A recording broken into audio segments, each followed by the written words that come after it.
I spent about $2 on most of the plants that you see over here behind me. The roses I got about 4 years ago, and I forgot how much I spent on them. I would say maybe about $20 or so on all 3 roses. And the only splurge that I had over here in this flower bed is the magnolia tree right there.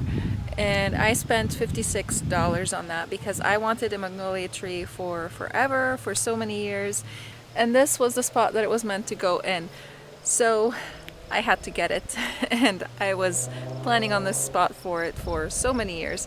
So overall, I spent about $78 on all the plants that you see over here and some more plants that are going to be going in the ground today. Hi guys, I'm Chantal, and today I'm going to be sharing with you how you can create a beautiful flower bed in a beautiful space for a minimal amount of money. So before I start sharing this with you, I want to share a little bit about the history of this place over here.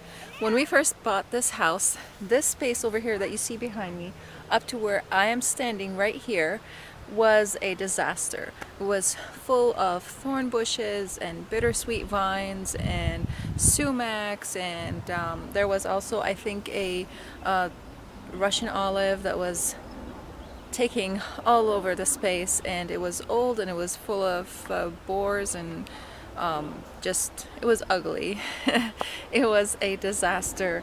And on this side of me over here up on the hill, where I created a butterfly garden, you can also watch this video, I'll link it in the description box below if you guys are interested, that was also full of thorn bushes and some other trees and all that. And we shouldn't have trees on that hill because we have a leach field, so you don't want big roots and going into the pipes and all that.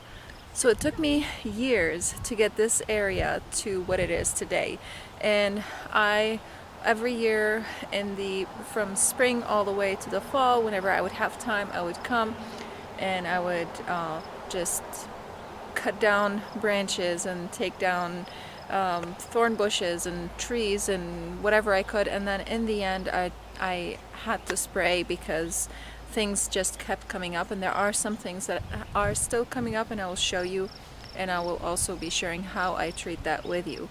So that is the history of the space. And then in a different video I share with you on how I created this space the way it is right now, and I will be leaving a link for this video also in the description box below and at the end of this video. So stay tuned to see to the end to see how this space is going to turn out, and also you can watch the previous video to see how we turned it into this space. The previous year, before I was able to turn this space into what it is today, I still had some sumac trees in there and some things that weren't still not done, and I had to clean up. So I used the space that was available and I planted it with some vegetables because I wanted something to take place and to take that space so that no weeds would grow in there. I also put down cardboard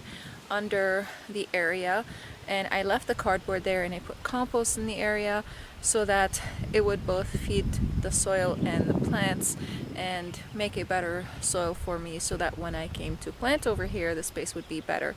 And that was a great way for me to get vegetables and to use up the space during that time when I wasn't ready to plant it with my flowering perennials and annuals. So before I even started on this space, I planted some Shasta daisies, and I had those planned for a different area in my garden, and that area is going to be changing. And that used to be my vegetable garden. I had 2 corners that didn't receive a lot of sunlight, and I figured Shasta daisies would grow there because they can take both sun and shade, part sun to shade. And I wanted some beauty in my vegetable garden, as well as a place for that functions to give us food, and a place also to be beautiful when I walk in there. So I planted the Shasta daisies from seeds, and Shasta daisies are perennials, so I was able to dig up the Shasta daisies and move them to this area to fill up this space over here and create beauty in this area. Another perennial that I had in here is the phlox. Now phlox grows everywhere over here in my garden because I let it seed itself. With phlox, what I do is I leave the bloom stalks after they finish blooming, and what happens is then the phlox gives me seeds. It seeds itself everywhere, and I take those new plants after this. So the second season you come back and you will see plants spread out over the area where the phlox is, new plants. So you can dig up those plants and plant them wherever you want, and this is what I do. And you would end up with different shades of phlox. And if you have, let's say, pink, you might end up with a lighter pink, or maybe a little slightly on the violet side, or maybe a little white. And if you have a mix of phlox colors, you would end up with even more variety of colors. And this is what I did with my phlox, and now I have a lot, and I will also be using some of the phlox that have popped up in my garden and moving it into my butterfly garden, because phlox also attracts butterflies and hummingbirds. Some other perennials that I have in here are black-eyed Susan. Now, the black-eyed Susan, they just popped in here by themselves, and they're just these beautiful yellow flowers that have a brown center, and those are also medicinal plants, and they also attract butterflies as well. And since I have the butterfly garden close to this space, I don't mind this space right here to also bring butterflies and hummingbirds, so all of it together can act in a cohesive manner and look beautiful and do all the things that I want it to do. And the black-eyed Susan, again, were free. I didn't pay anything for them. They just popped on their own because they are a wildflower in our area. So when it comes to these kind of flowers, you can figure out what kind of flower pops in your area that you don't mind kind of controlling, because some flowers are a bit of a thug and they can take control over the area and crowd other plants that you might have. So you don't want to plant those flowers, but you want to plant something that you can easily pull if you don't like where it planted itself, and flowers that don't necessarily like multiply super fast. So phlox and black-eyed Susan are one of those flowers for me. I also have some daisies that pop on their own, and those are also wildflowers in our area, and I planted one of those daisies in my butterfly garden. Now these daisies pop even in our gravel.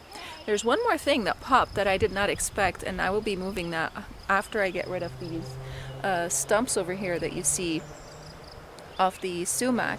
And that was a weigela, and it was a red leaf weigela. I'm not sure if it's dipped in wine or some other type of weigela, but somehow it seeded itself and it ended up in our gravel driveway. Now our gravel driveway has weeds, and I have to go clean it up and start using a spray on it because I don't want the weeds to just keep multiplying. But anyways, that's a side note over there. So I left the weigela there, and then once I'm ready to transplant it, then I will put it over here, because I don't want to put it in a pot and risk killing it. It's super tiny right now, maybe like this size.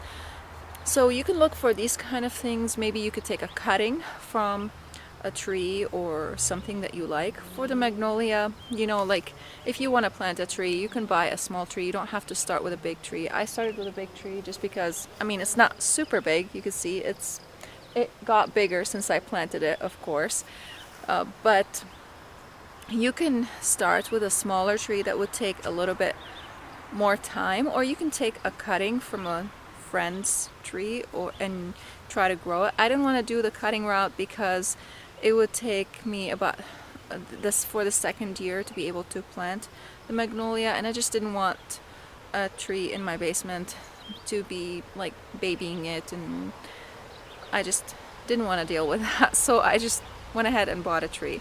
And even with all that, I only spent on this flower bed over several years, not even just 1 year. It's over several years, $78. The roses, I had them in the front of our house. They were under our windows, and I just wanted to move them because they didn't fit the look that I was going for, and that area is going to be anyways changed completely.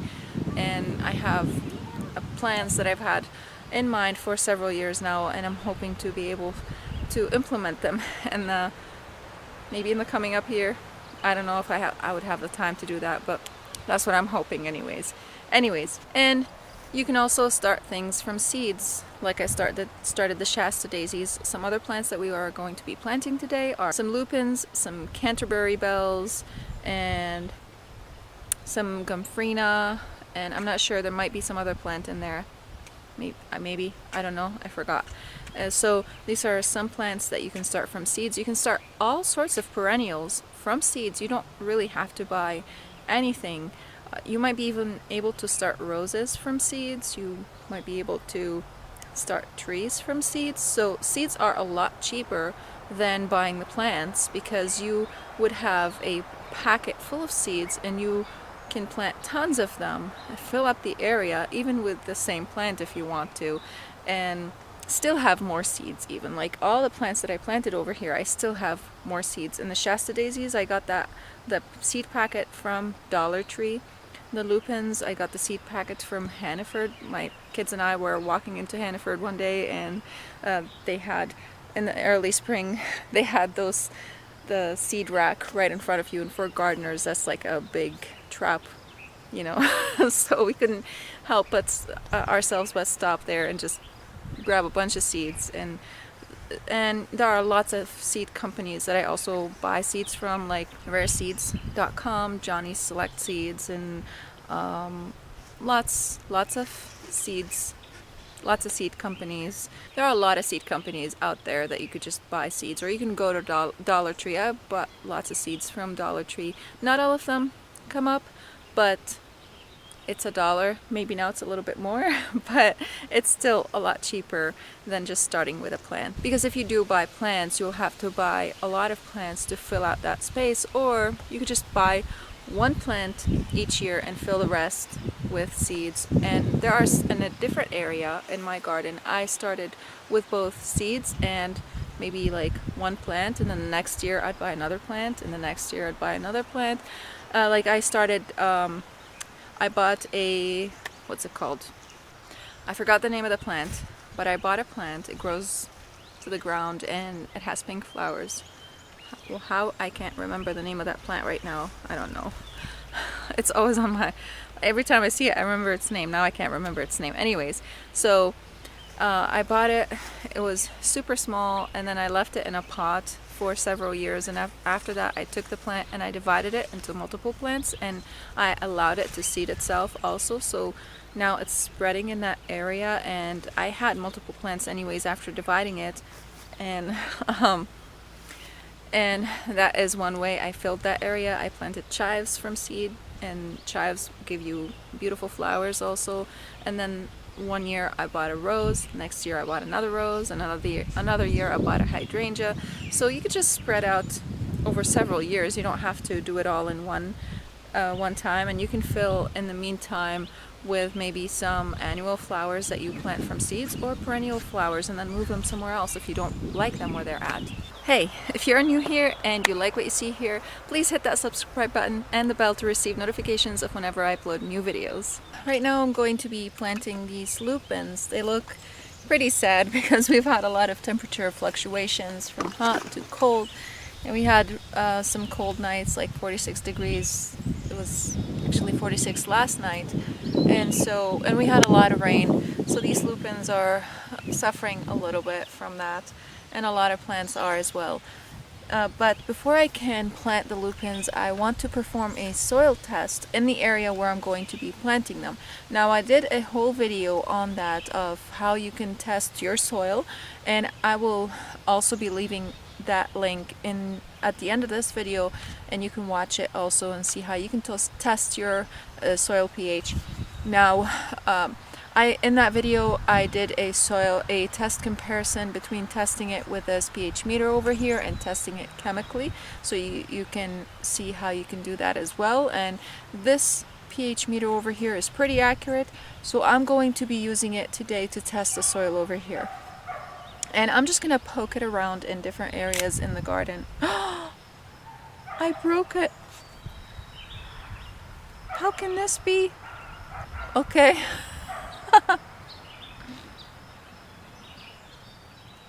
Well, never mind, I guess. I was simply opening it.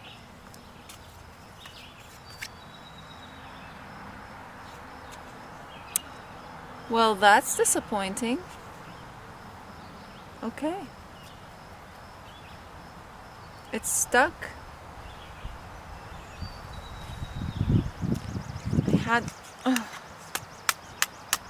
Okay. Well, since I broke it, I'm not gonna do the chemical test. I'm pretty confident now that our soil is slightly neutral. So it's more on the neutral side.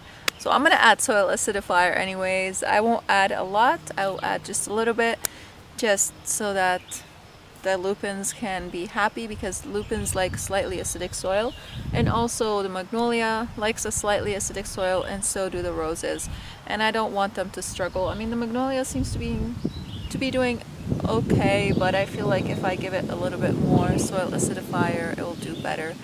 I just gave it just a regular tree tone, and today I'm using this soil acidifier over here. It's by Job's Organic, and this is the first time I try this. I've never tried it before. Usually I use the Espoma soil acidifier, so I assume it's going to work the same. I think that it has the same active ingredient, which is sulfur. So it has 18% free sulfur and 12% combined sulfur, derived from elemental sulfur and gypsum. So I'm going to first decide where to plant the lupins, and then I'll put soil acidifier along with them where I plant them. I wanted to put fertilizer, but I forgot to bring the bag. I think after I plant everything, I'll just bring some fertilizer and sprinkle it over everything so that they can have a little bit more nutrients. I mean, everything is doing okay. We've been having weird days, sometimes rain non-stop for like 3 or 4 days in a row, and then sometimes just super hot days with no rain and super dry. Like today we have a hot day, and it's going to rain tomorrow and after tomorrow, and I just watered this bed this morning and it feels super dry and things are limping from the heat. Oh well, what can you do?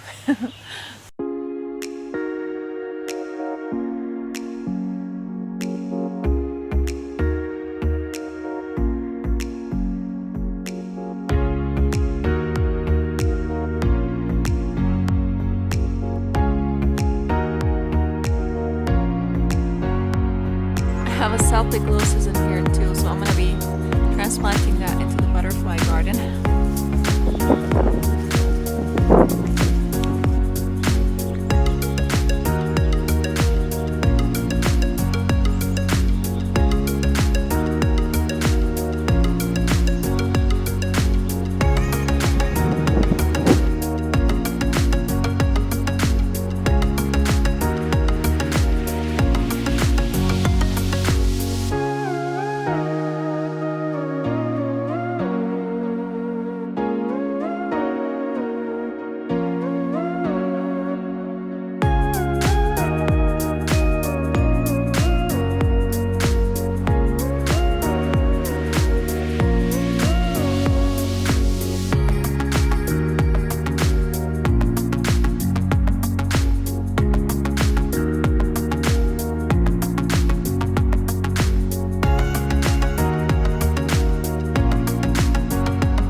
So I just want to give you a quick tour of what I did over here. So you can see the Canterbury bells are kind of going in a meandering sort of path over here right in front of the roses. They sort of follow the shape of the bed and kind of curve in a little bit on that side. And these are the Gomphrena. I have 3 over here. That's just a leaf right here. Next to the black-eyed Susan, and then 2 on that side over here. If I had more, I would probably have a bigger drift, a wider drift over here, but this is all I had because I planted the rest in the butterfly garden. And then the lupins, they start, this is, I know it looks sad, this is the phlox, but you know, you have to keep in mind that it went through a shock. I transplanted it over here, and when you do transplant plants, and it's hot outside, it was like 93 outside when I transplanted them, they're gonna go through shock, even though I did soak them in water. But we were having a heat wave. It was like in the 90s for a whole week, and this is what happened. And next year they're gonna be beautiful and they'll do much better. So over here you can see the lupins. They start right next to the flock. They widen up over here, and then they thin out on that side over there. And like I said, I will eventually be moving these what's it called, sumac stumps, and I'm going to be planting the weigela maybe somewhere right here, like right there. And I think that would look beautiful because it has red leaves, and everything over here is pretty much green except for the roses. They sort of have a red tinge to them. You can see they are beautiful. They are kind of a reddish pink rose. It's like a hot pink rose. I do like that color, but I'm hoping that it would work well with the rest of the cool colors that I have over here. This is like a light pink color magnolia. It's like white and pink, and I would have liked to have a darker pink, but that's what they had, and I didn't care. I just wanted a magnolia, and it was a shade of pink that I liked, so I got it. And the Shasta daisies are white, and the phlox is going to be like dark to light pink, and some of them might be white. I don't know which ones are going to be white.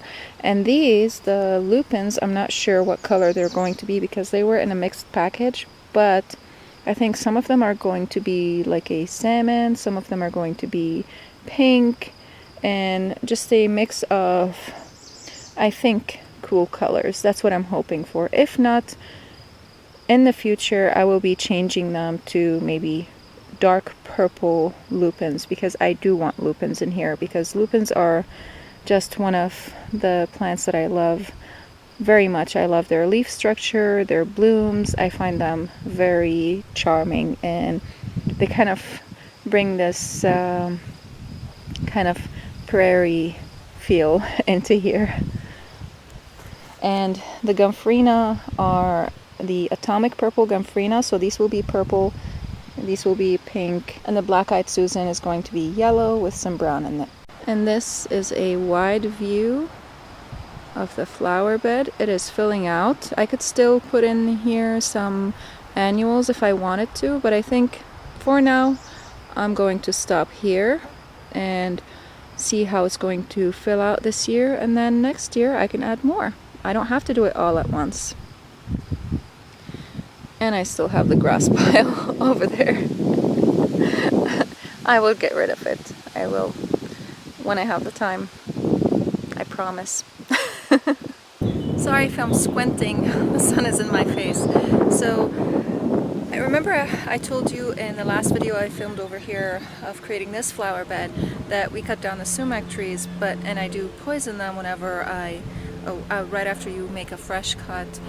But this time, when my husband cut these last 2 sumac trees, I wasn't around to poison them. So now we have sumac sprouting everywhere.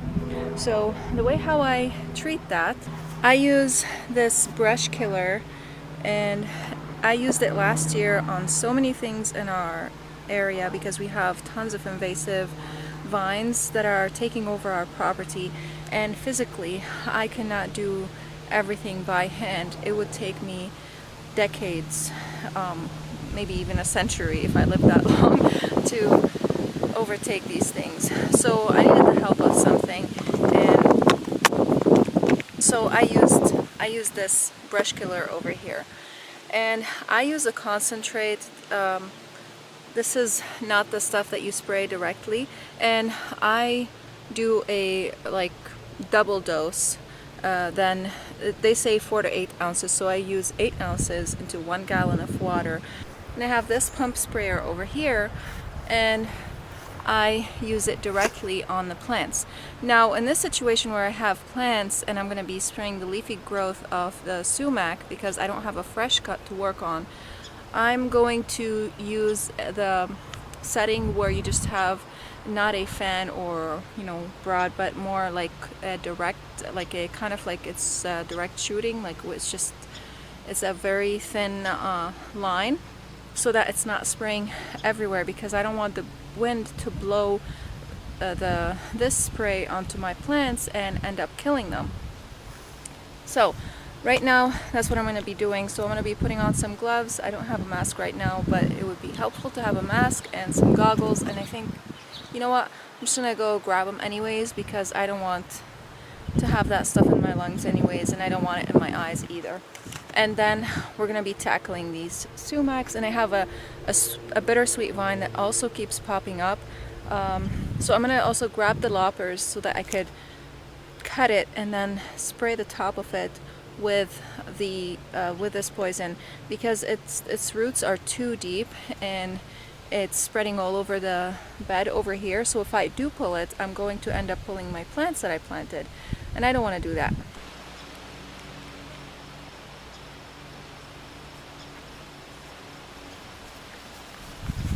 These goggles are great because they have this rubber over here. It doesn't completely get onto your face, so it doesn't fog up, but I do like them a lot. I think these are by DeWalt. We've had them for several years now, and they are my favorite goggles. They do kind of make you look weird though, but they don't make me look weird. So I have my gloves and my goggles. I couldn't find a mask, and I really have to get this done before it gets dark, and also tomorrow it's gonna rain, so I need this to be exposed to the sun a little bit. So right now I'm going to put in here 16 ounces of this poison, because I do have 2 gallons of water. I can fill this with 2 gallons of water, and I forgot to turn on the water. Did I? Let me check. Nope, I'm good. Okay. This thing is so tight. It still has some pressure in there. Okay.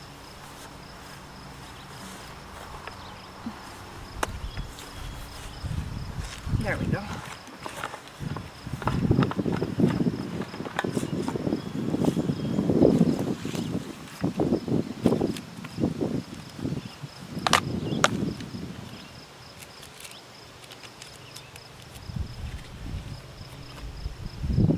So it comes with a measuring cup over here. Oh, it looks like this one is not opened. I thought it was opened. There, it's the perfect tool. Is it perfect? Not really. It's better than nothing. Alright.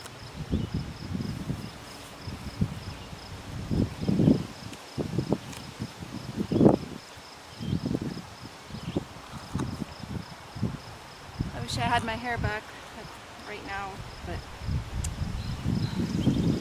I didn't think I was going to be doing this today, but I am. So I'll be putting 4 of these inside here. I'm going to fill this all the way because I do have some thorn bushes and poison ivy and all that stuff growing in the front of our property that I do have to spray. So I'm just going to fill it all the way and tackle those right after I'm done with this video.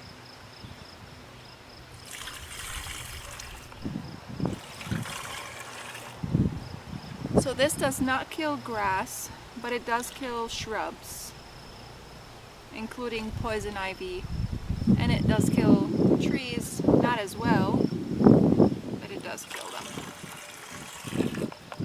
Alright, I like to put the head over here on shower so that it's gentle and it's not spraying me in the face.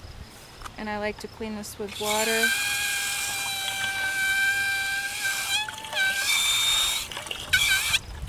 There we go. And I'm just gonna look until it reaches, you know what, with this I can't do that actually. Here, we'll put it on full. It's foaming. Oh! Shoot! Sprayed me.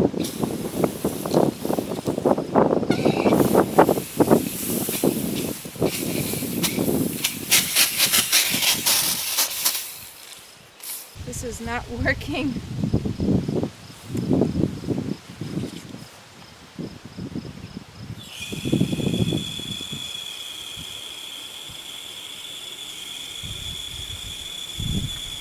Okay, I gotta do it slowly.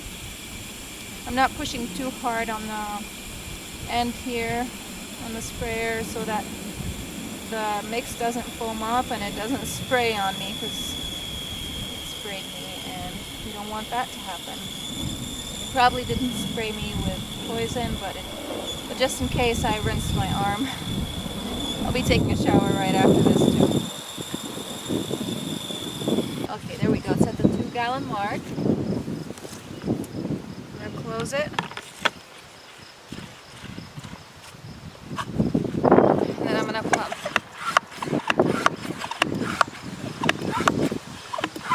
To build up pressure in here.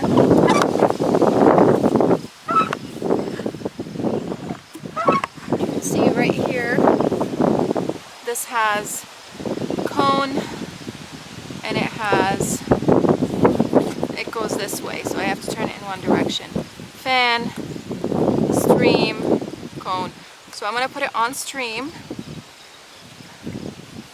and I'm going to test it somewhere away from these. Okay, so I have to be very gentle in how I spray.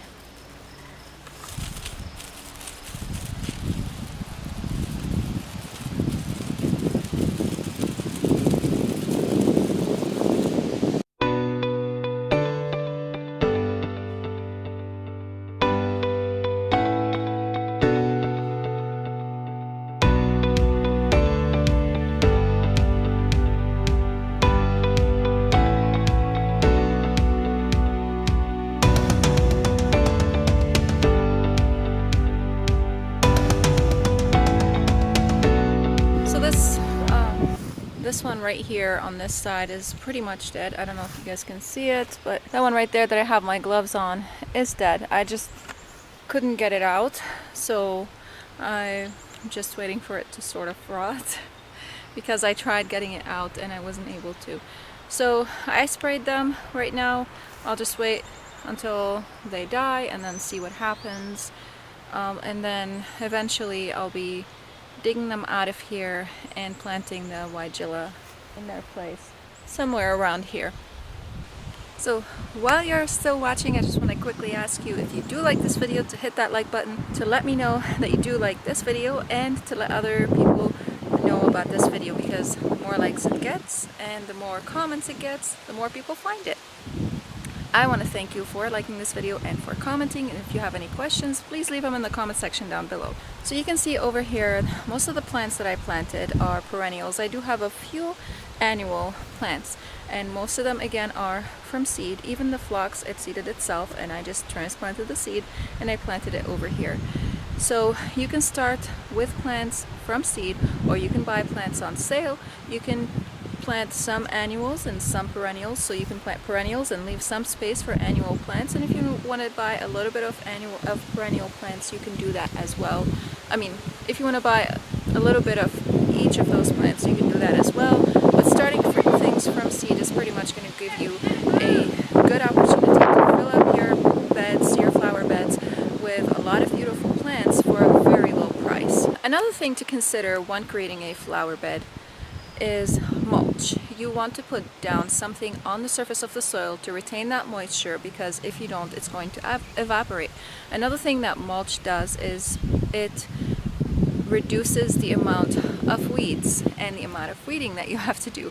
If you don't have mulch, what happens is that the soil, the earth itself has a tendency to fill out the surface of the soil with plants, and the reason it does that is because it wants to protect that layer of soil so that the beneficial bacteria and all the living creatures that are inside that soil do not die. And that's the way how God designed the land, how he designed the earth, so that it continues to live on. So if we don't protect that layer of soil, the top layer of soil, it is going to naturally fill out with weeds, and you're going to have to be constantly weeding non-stop. So to make that job a little easier on yourself, you want to put down a layer of mulch. It's not to say that you are not going to be weeding. I do have to come over here and weed. So if you put a thick layer of mulch, like 4 to 6 inches, which is a lot, you can start with a thinner layer, and then over the years just add on to it. Your weeding is going to be a lot less. And one way you can do mulch for a lower price, or even free, so the lower price, you can go and buy mulch on sale. Usually big box stores would have it on sale early spring and late fall. Or you can get free mulch from tree service companies, people who come and cut down trees. They eventually end up with tons of mulch that they have to get rid of, and sometimes they have to pay to get rid of that mulch. So you can take that mulch. It's not going maybe to be as beautiful, but maybe you could spray it with a color that you like, and you can put it down in your bed, and it's going to do the job and reduce the amount of weeding that you have to do. And one very important aspect of all this, of creating a flower bed or a beautiful space, is to have fun. I mean, the reason why you are creating it is so that you can enjoy it, and so that the people that you love can enjoy it, and so that, you know, those who pass by, if you are making it in the front of your house or anywhere that people would see, is so that they would have a beautiful space to look at, and it brings joy to people. So don't stress out over it too much, and just enjoy the process of creating this beautiful space. And another very important aspect is plants are not static. They don't have to be. If you planted something and you don't like it, or your taste changed over the years, you can just simply move that plant to a different place that you might like it better at, or you can gift it to someone. And if you really hate it, you can just toss it. You know, after all, it's your plant, and you can do with it whatever you want. If you are interested in seeing how I started this place, you can click on the video that will pop over here, and you can go ahead and watch it. And I want to thank you so much for watching this video. And if you are new here, I want to thank you for subscribing. If you are a new subscriber, if you're not yet subscribed, go ahead and click that subscribe button. Thank you again for watching, and I'll see you again next time. Bye!